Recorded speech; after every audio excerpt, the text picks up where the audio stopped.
No começo dos tempos, antes mesmo da Terra ganhar sua forma definitiva, os deuses travavam guerras que fariam qualquer batalha moderna parecer brincadeira de criança. E foi nesse caos primordial que nasceu Poseidon, o deus dos mares, tempestades e terremotos. Mas sua origem não é nada tranquila.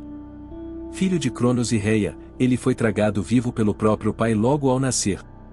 Sim, Cronos, temendo ser destronado por um de seus filhos, engolia cada um deles ainda bebê, como uma espécie de punição preventiva. Mas o destino é teimoso, e com a ajuda de sua mãe, Zeus, seu irmão mais novo de Poseidon, se escapou desse destino cruel e iniciou uma revolta divina que mudaria tudo. Quando Zeus finalmente derrotou Cronos e obrigou o pai a vomitar os irmãos que havia engolido, Poseidon renasceu, não como um simples deus, mas como um guerreiro forjado nas entranhas da morte. Ao lado de Hades e Zeus, ele dividiu o universo. Um sorteio decidiu seus reinos, Zeus ficou com o céu, Hades com o submundo e Poseidon com os oceanos. Mas engana-se quem pensa que ele aceitou isso numa boa. Poseidon sempre foi um deus orgulhoso, impulsivo, e sentia que merecia mais. E é justamente essa insatisfação que vai moldar a trajetória dele por séculos e séculos. Ele não era apenas o senhor dos mares. Era o causador de terremotos, o criador de monstros e o amante de muitas deusas imortais. Mas tudo isso começa aqui, no momento em que ele mergulha pela primeira vez nas profundezas do mar, assumindo o trono de coral que ele próprio criaria. E o mundo nunca mais seria o mesmo. Assim que assumiu os mares, Poseidon não perdeu tempo. Com seu tridente, ele golpeou as águas e fez surgir um palácio dourado nas profundezas do oceano, feito de corais cintilantes e pedras preciosas. Era o reino de Atlântida, onde sua presença era lei, e as criaturas marinhas se curvavam diante de sua vontade.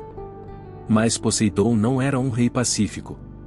O mar refletia seu temperamento, ora calmo como um lago, ora furioso como uma tormenta que afundava cidades inteiras. Não havia meio termo. O trono que ele criará não era apenas um símbolo de poder, mas uma extensão de sua alma tempestuosa. E quando os homens da superfície começaram a desrespeitar as leis divinas, Poseidon mostrou do que era capaz. A primeira grande demonstração de força veio quando ele criou, com uma simples batida do tridente no chão, o cavalo. Isso mesmo. O animal símbolo da liberdade e da velocidade nasceu das mãos do deus do mar. Tudo isso para disputar a cidade de Atenas contra sua sobrinha, a deusa Atena. Ele ofereceu cavalos selvagens aos humanos. Ela, uma oliveira, símbolo de sabedoria e paz. E mesmo com todo o espetáculo, Poseidon perdeu. Os mortais escolheram Atena, se ele, furioso, amaldiçoou a cidade com mares revoltos e secas violentas. Seu orgulho ferido ecoava em cada onda que se chocava contra as rochas. Poseidon era assim, imprevisível, apaixonado, destrutivo. Mas também era um criador. Através dele, os mares ganharam formas de criaturas nunca antes vistas. Tritões, sereias, monstros marinhos, todos moldados por sua imaginação divina. Ele não reinava apenas sobre os oceanos, ele os era. Cada corrente marítima, cada redemoinho, era um sussurro de sua presença. E mesmo os outros deuses sabiam que provocá-lo era chamar a destruição com hora marcada. Se o mar é imprevisível, o coração de Poseidon era ainda mais. Seu poder não se limitava à força bruta das ondas ou aos terremotos que partiam o solo, se ele também encantava, seduzia e dominava com o magnetismo de um deus imortal. Suas paixões atravessavam fronteiras divinas e mortais, gerando descendentes que mudariam o rumo da história. Uma de suas amantes mais conhecidas foi Medusa, sim, a Medusa, mas antes de ser um monstro de cabelos serpenteantes, ela era uma bela sacerdotisa do templo de Atena. Poseidon se apaixonou por ela e a seduziu dentro do próprio templo sagrado. O que aconteceu a seguir não foi um castigo para ele, mas para ela. Atena, ofendida, transformou Medusa na criatura amaldiçoada que conhecemos, com olhos que petrificavam qualquer um que a olhasse. Poseidon também teve relações com Anfitrite, uma nereida que inicialmente resistiu ao deus. Ela fugiu para os confins do mundo marinho, mas ele mandou um mensageiro, um golfinho, que a convenceu a aceitar o casamento. Como recompensa, Poseidon transformou o golfinho em uma constelação. Com Anfitrite, ele teve Tritão, o mais conhecido de seus filhos, metade homem, metade peixe, que carregava uma concha capaz de acalmar ou enfurecer os mares com um único sopro. Mas nem todos os filhos de Poseidon tinham rostos agradáveis ou destinos nobres. Ele também foi pai de cíclopes, gigantes de um olho só, e de diversos monstros que desafiavam até os heróis mais corajosos da mitologia. Cada nova união de Poseidon era como uma tempestade, bela e assustadora, produtiva e destrutiva ao mesmo tempo. E seus filhos, espalhados pelos 4 cantos do mundo, carregavam o legado de seu pai, poder bruto, fúria selvagem e uma conexão inquebrável com os mistérios do mar. Onde quer que uma onda quebrasse com força contra a costa, era como se Poseidon estivesse lembrando o mundo de que seu sangue ainda corria solto entre os homens. Poseidon não esquecia. E muito menos perdoava. Se a memória dos homens era curta, a dos deuses era eterna. Se quando alguém o desafiava, a vingança vinha como um tsunami, implacável, silenciosa e destruidora. Foi exatamente isso que aconteceu com Odisseu, o herói da guerra de Troia. Depois de enganar e vencer os troianos com o famoso cavalo de madeira, ideia que muitos atribuem ao próprio Poseidon, Odisseu cometeu um erro fatal e desrespeitou o deus dos mares. Cego de orgulho, ofendeu seu filho, o ciclope Polifemo, e ousou se gabar de seus feitos. O que veio depois foi uma odisseia de dor e provações. Poseidon amaldiçoou o herói, fazendo com que sua viagem de volta para casa, que deveria durar semanas, se estendesse por 10 anos.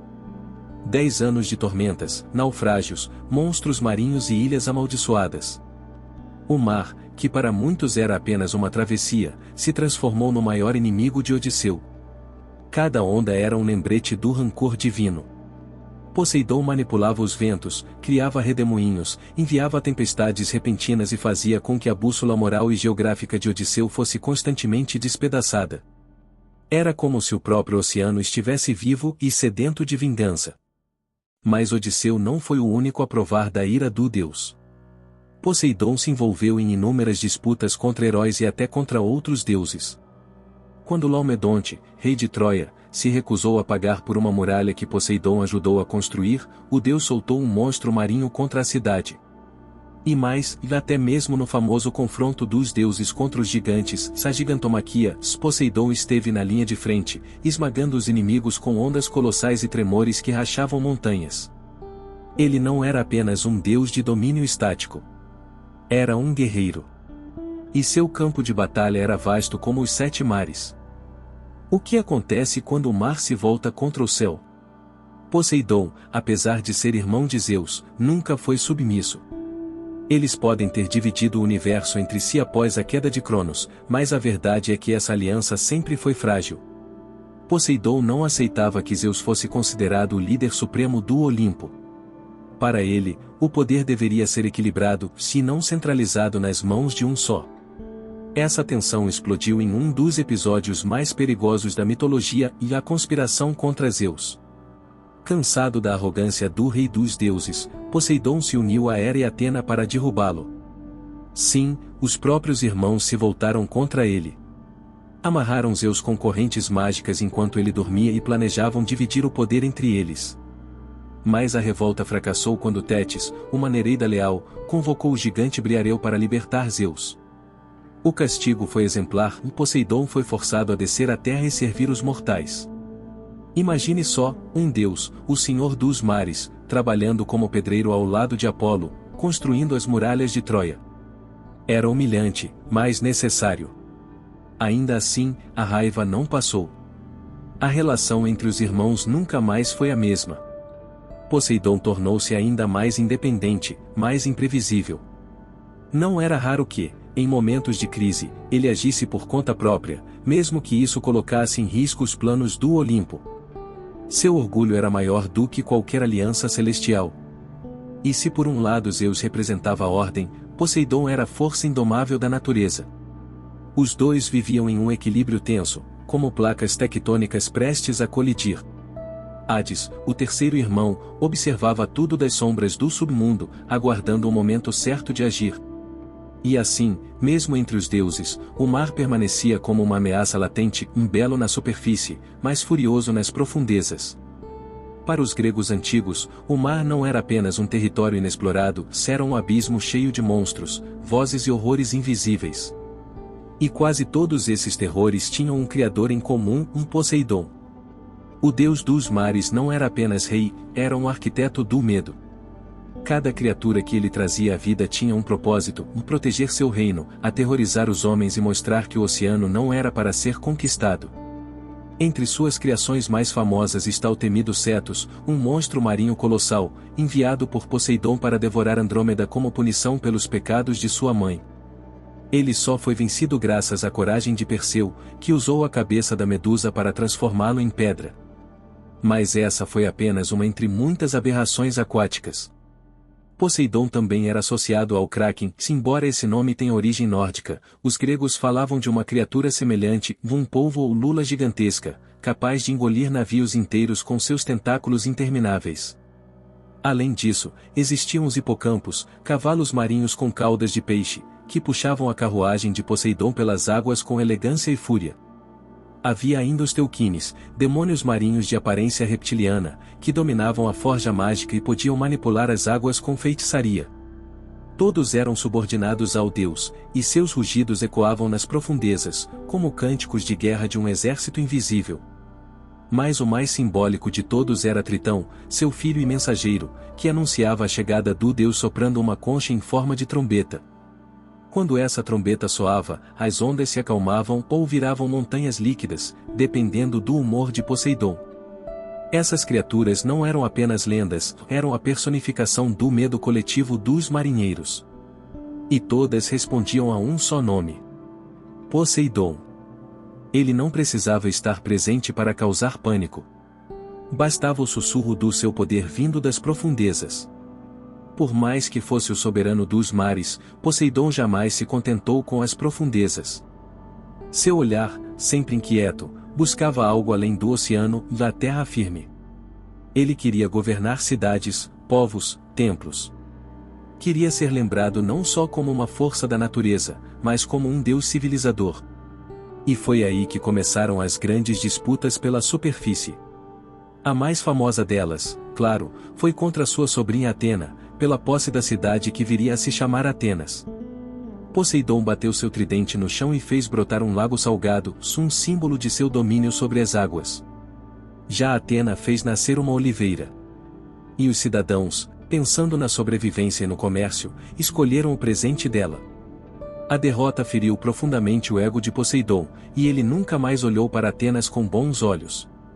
Mas essa não foi a única disputa. Poseidon tentou conquistar outras cidades, como Corinto, Argos e Naxos. Em cada uma, travava batalhas simbólicas com outros deuses, usando seus poderes para mostrar que o mar era superior à terra. Em Corinto, foi mais bem-sucedido, os habitantes o escolheram como patrono, e ele recebeu oferendas durante séculos. Mas mesmo nas vitórias, Poseidon era impaciente. Quando sentia que não era suficientemente adorado, provocava enchentes, tempestades costeiras e terremotos. A terra tremia ao seu comando, como se protestasse contra a presença de um deus marinho tentando dominá-la. Essas disputas mostravam que Poseidon não era apenas um deus de domínio fixo. Ele era um conquistador. E onde via poder, via também oportunidade. Seu tridente não era só uma arma, mas um símbolo de autoridade.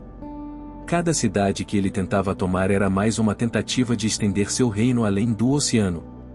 Só que os deuses da terra não cediam facilmente, e isso fazia com que Poseidon acumulasse não apenas derrotas, mas rivalidades eternas. Ele era temido, respeitado, mas raramente amado.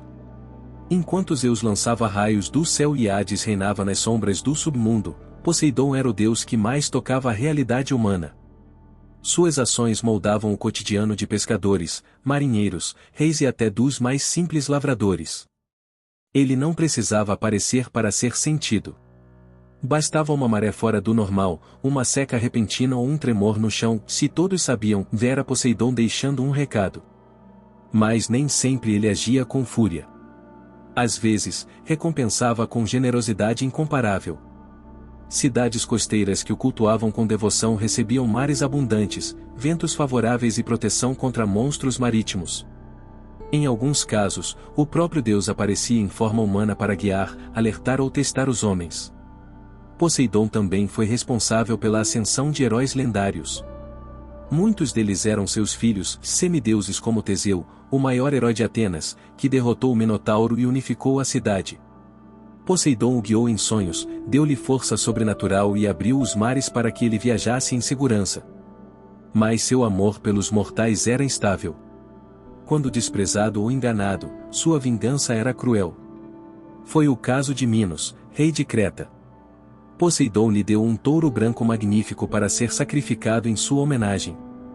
Minos, encantado com a beleza do animal, decidiu mantê-lo para si. O resultado?